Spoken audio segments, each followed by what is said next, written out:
समस्त देशवासियों को स्वाधीनता दिवस 74वें स्वतंत्रता दिवस की बहुत बहुत शुभकामनाएं। मैं कवि देवेंद्र चतुर्वेदी महोबा एक ऐसा विषय आज स्वाधीनता दिवस पर सुनाने जा रहा हूँ जिस महापुरुष ने दो आजीवन कारावास काटे, जिस महापुरुष को काले पानी की सजा सुनाई गई, और आज उसकी मूर्ति पर प्रश्न उठता है कि संसद भवन में या किसी चौराहे पर सावरकर जी की मूर्ति नहीं होगी। सावरकर जी को हिंदूवादी नेता घोषित कर दिया जाता है, लेकिन उन मूर्खों को यह पता नहीं कि सावरकर जी के शब्दों में, सावरकर जी के भावों में असली हिंदुत्व की परिभाषा क्या थी। निवेदन करता हूं 4 पंक्तियां और सुनिएगा सावरकर जी क्या थे।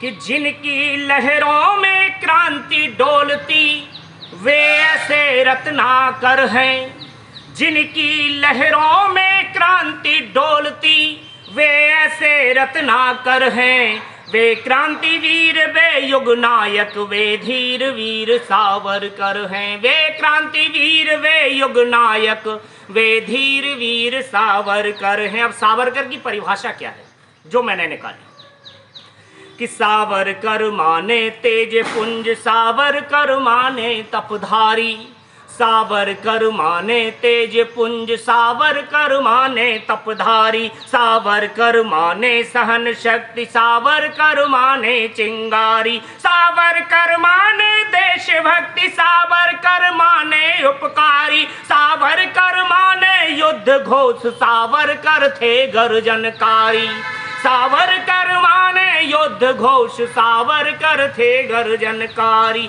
जिनसे सुभाष सीखा करते, जिनसे सुभाष सीखा करते, जिनसे सुभाष सीखा करते, जो भगत सिंह के आदर हैं, वे क्रांतिवीर वे युग नायक वे धीर वीर सावरकर हैं, वे क्रांतिवीर वे युग नायक वे धीर वीर सावरकर हैं। और कई शब्दों के अर्थ और इस कविता में जो सहयोग डॉक्टर वरुण कुमार त्रिपाठी जी, बड़े भाई सुनील दीक्षित जी, विशेषकर सहयोग, जिनसे हमने कई शब्दों का अर्थ पूछा, जिनसे हमने पूछा सावरकर जी को कितने वर्षों की जेल हुई, सावरकर जी के कई कृतित्वों पर अगर प्रकाश किसी ने डलवाया तो वो बड़े भाई सुनील दीक्षित जी और डॉक्टर वरुण कुमार त्रिपाठी जी।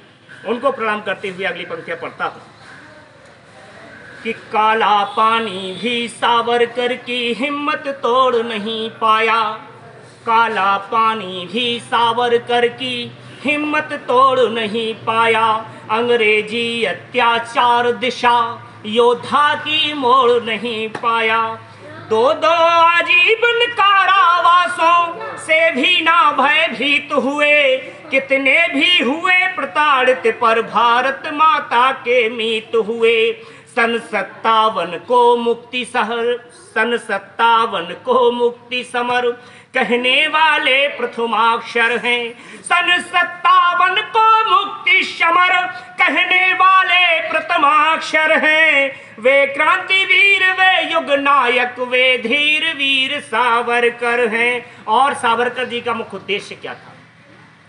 वे भारत के बंटवारे पर गांधी जी के आलोचक थे, वे भारत के बंटवारे पर गांधी जी के आलोचक। आज उस महापुरुष को भारत रत्न सम्मान देने पर अनेक प्रश्न खड़े कर दिए जाते हैं, और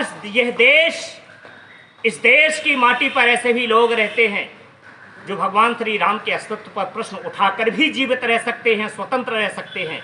तो सावरकर जी तो केवल उनके अनुयायी थे।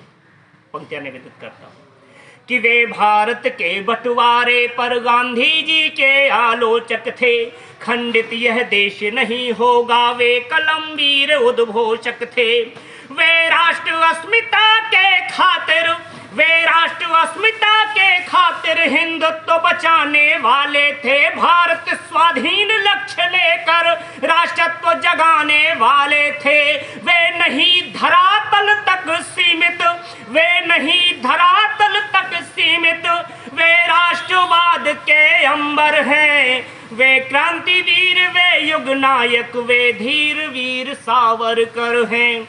कोई कहता है सावरकर केवल हिंदुत्व प्रणेता है। मूर्खों के सवाल तो देखिए आप, इस देश में सही कहा किसी ने कि भौंकने की बहुत आज़ादी है और वही लोग भौंकते हैं सावरकर जी पर, लेकिन आखिर वो हकीकत जानने से या तो बचते हैं या जानकर भी अपने मुख को झुठलाते हैं और मानते हैं कि हम सत्य कह रहे हैं। लेकिन सत्य जो मैंने पढ़ा वो निवेदन करता कि कोई कहता है सावरकर केवल हिंदुत्व प्रणेता है, वे क्रांतिकारियों के ना होकर हिंदू दल के नेता हैं। तो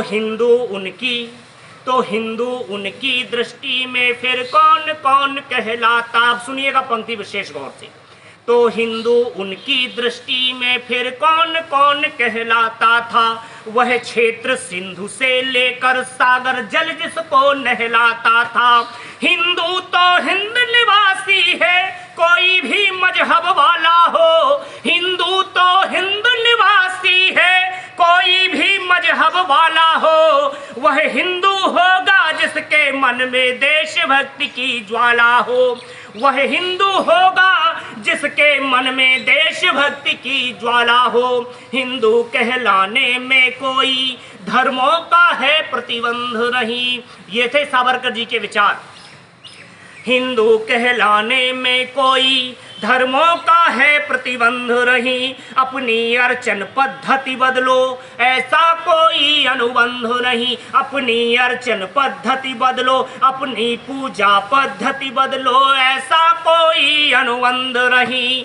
तो उनके वह शब्द स्वर्ण इतिहासों, उनके वह शब्द स्वर्ण इतिहासों में सबसे ताकतवर हैं। वे क्रांतिवीर, वे युग नायक, वे धीर वीर सावरकर हैं। वे क्रांतिवीर, वे युग नायक, वे धीर वीर सावरकर हैं। जय हिंद, जय भारत, जय मां भारत।